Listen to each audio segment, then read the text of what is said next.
So Jorge Campobadal was he our first in-country director? No, not really. Let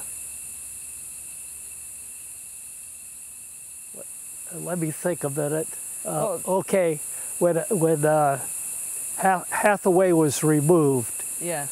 we were able to bring down Steve Preston, who was a faculty member at the University of Michigan in the forestry school. He had planned to come to Costa Rica on a sabbatical, and when there was that vacancy, the board, the executive committee, asked him to take over operations in Costa Rica, and he acted then as, well, he was interim director, I think was, and then ultimately was the executive director. Well, earlier when we were running the early courses, my wife wanted to go to Panama for with one of the other wives on a shopping trip or something. But when she started to try and make travel arrangements, the children were on her passport. You know, in Costa Rica, you can't leave the country. Oh, yeah. Yeah, without the children. So, however, she was talking to the travel agent, who happened to be Jorge Campobadal, and he said, "Oh, I can handle this. Give me your passport." Next day, she had the tickets, and off she went to Panama. So Diabati and I had been spending hours arranging transportation for everybody that came to the courses. And of course there were no computers, and it was all on the phone, and they were coming from Minnesota, they were coming from California.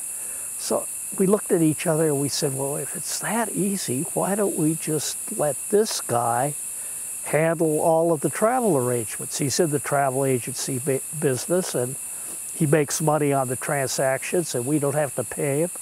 So that's what we started to do. Well, when Preston took over after a year or so of dealing with Jorge, he said, look, we need someone who runs things in Costa Rica, who's our Costa Rican director. So Jorge, would you come on board maybe half-time? And then a little while he was full-time. So Jorge basically ran Costa Rican operations up until 76 or 77 from the late 60s. And of course, again, he was well connected. His dad had been important in politics. He knew all the right people to make things happen. I mean, no gringo could do what's necessary to do in Costa Rica. You got to have a tico that knows what they're doing. So Jorge was basically our first Costa Rican director.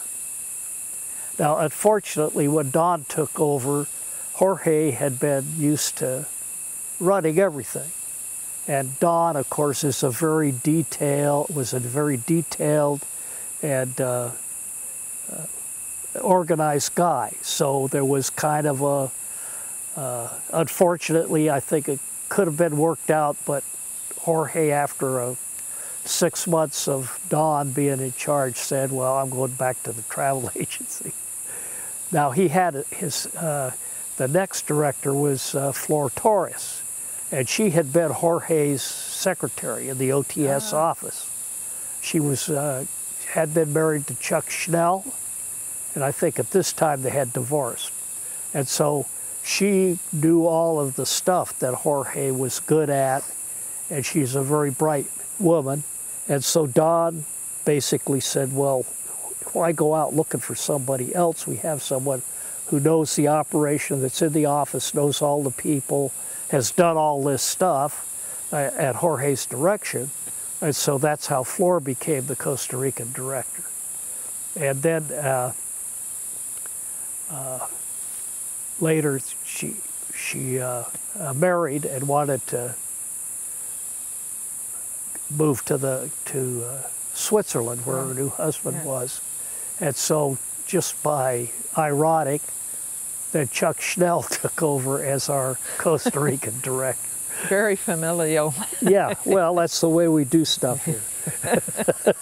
It's all in the family. Well, when Chuck's stepped down, then we hired Jorge Jimenez, Yes. who served as the director until Costa Rican director till pretty late in the Right. the 2000s. So that's sort of the history of the Costa Rican director, as I recall it. Yeah, that fits my recollection too. Jay, is there anything else you want to add that I've missed in questions? Well, the only thing I want to add is it's been a lot of fun. Thanks for me I've been too. I've been doing the OTS stuff for 49 years. Some of it wasn't too much fun, but most of it's been a lot of fun. And you know, it's wonderful to have been there at the beginning and see what's happened in the course of those years. The growth of the institution, its success, the contributions that it's made in research in tropical biology. I mean, we're certainly going to have a happy 50th anniversary meeting. And I know, I remember you're telling me that Peter Raven suggested that you all didn't have any idea what it would become when you started, but I expect that's not true. Yeah, well, as I told Peter, the original board's model was Woods Hole Oceanographic There you go. Biological Laboratory, and I think that we're right up there I think we by are. comparison. I think we are. Thank you so much, Jay. Yeah. It's been It's a been a real pleasure. pleasure and an honor to talk with you.